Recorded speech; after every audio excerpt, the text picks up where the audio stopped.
दो टाइप का कोऑर्डिनेशन के बारे में बात करेंगे, एक होगा न्यूरल और दूसरा होगा केमिकल। एंडोक्राइन जो ऑर्गन होगा उससे कोऑर्डिनेशन होगा और एक से इसके जरिए होगा। So why we need to maintain the coordination in the body. और कोऑर्डिनेशन बोलेंगे तो क्या समझ में आता है? What is the meaning of coordination? क्या होता है? Why it is important? First, to maintain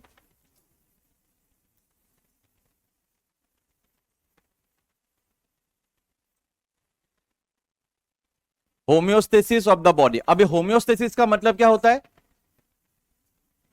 homeostasis का मतलब क्या होता है? दो वर्ड है यहां पे, एक होता है होम्यो और दूसरा होता है स्टेसिस। होम्यो मतलब वो जो घर में मेडिसिन मिलता है वो, है ना? वो होता है क्या? नहीं, होम्यो का मतलब क्या होगा? बैलेंस। स्टेसिस का मतलब स्टेट। ठीक है। सो कोऑर्डिनेशन का मेन काम क्या होता है? To maintain the balanced state of the body, first thing. Second thing, ये क्या करता है?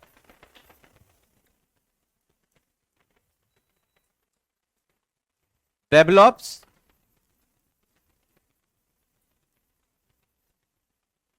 Inter organ connections.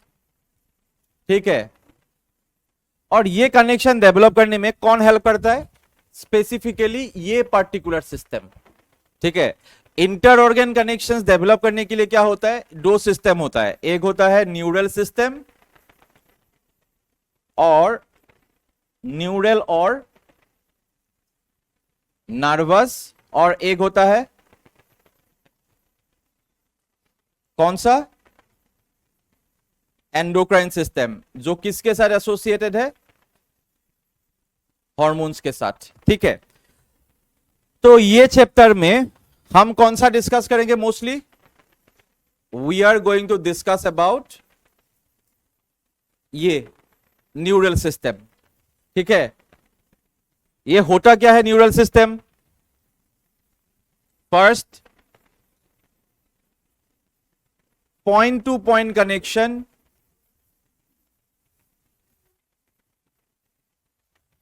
किसके जरिए करेगा? Electrical impulses. और क्या होता है? Short lived. ठीक है। आप भी एक बार पहले से समझते। चैप्टर किसके साथ डील करेगा? दो चैप्टर के बारे में हम डिस्कस करेंगे, एक होगा न्यूरल चैप्टर और दूसरा होगा हार्मोनल और एंडोक्राइन रिलेटेड। दोनों चैप्टर में हम क्या डिस्कस करेंगे? कोऑर्डिनेशन के बारे में। बॉडी में कोऑर्डिनेशन क्यों चाहिए? To maintain the homeostasis. Homeostasis मतलब बैलेंस स्टेट। तो ये पर्टिकुलर सिस्टम में हम कौन सा सिस्टम के द्वारा होम्योस्टेसिस के बारे में बात करेंगे? न्यूरल सिस्टम के द्वारा। सो न्यूरल सिस्टम जो होम्योस्टेसिस मेंटेन करता है या फिर जो कोऑर्डिनेशन करता है, वो कैसा कोऑर्डिनेशन होता है? Point to point. ठीक है। मतलब डायरेक्ट। किसके जरिए करेंगे? Electrical impulses. और क्या नर्वस कोऑर्डिनेशन लॉन्ग लिव्ड होता है? नहीं, nervous coordination is short live. ये तीनों होता है इसका स्पेसिफिक कैरेक्टरिस्टिक।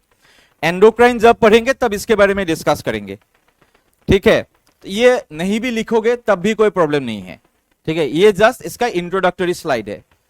मतलब अगर बोलेंगे कोऑर्डिनेशन का मतलब क्या होता है या फिर why we need to maintain coordination, first reason is to maintain the homeostasis of the body. Coordination क्या होता है? Inter organ connections. चैप्टर में किसके बारे में हम डिस्कस करेंगे? We will discuss about the neural system. Neural system में कोऑर्डिनेशन किस टाइप का होता है? पॉइंट टू पॉइंट कनेक्शन होता है। किसके जरिए होता है? इलेक्ट्रिकल इंपल्स के जरिए होता है। कितने ड्यूरेशन तक होता है? शॉर्ट लिव्ड होता है। ठीक है। पॉइंट समझ में आ रहा है?